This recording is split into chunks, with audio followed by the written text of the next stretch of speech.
Hello friends, આજે હું ક્લાસમાં હેરમાં પ્રી લાઇટનિંગ કઈ રીતે કરવું એ હું સ્ટુડન્ટ્સને શીખવાડતી હતી, તો મને થયું ચાલો એ તમારી સાથે પણ શેર કરી દઉં. પહેલાં આપણે કસ્ટમરના નેચરલ બ્રાઉન હેર કલર ઉપર આપણે 30 વોલ્યુમ ડેવલપર સાથે બ્લોન્ડર અને ડેવલપર મિક્સ કરીને અપ્લાય કરેલું છે. ધેન આપણે 15 મિનિટ વેઇટ કરેલું છે રેપ કરીને કે કલર કેવો આવે એ ચેક કરવા માટે, કેમ કે બધા હેરમાં સેમ કલર નથી આવતો હોતો, હેરના ટેક્સચર પ્રમાણે કલર અલગ અલગ હોય છે.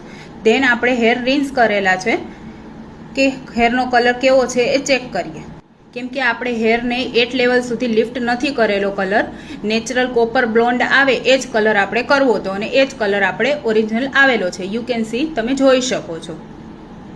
તો તમે જોયું ફ્રેન્ડ્સ, હેરમાં કોપર બ્લોન્ડ કલર સરસ રીતે આવી ગયેલો છે. આ જ રીતના ઇન્ફોર્મેટિવ વિડીયો જોવા માટે ફોલો કરો.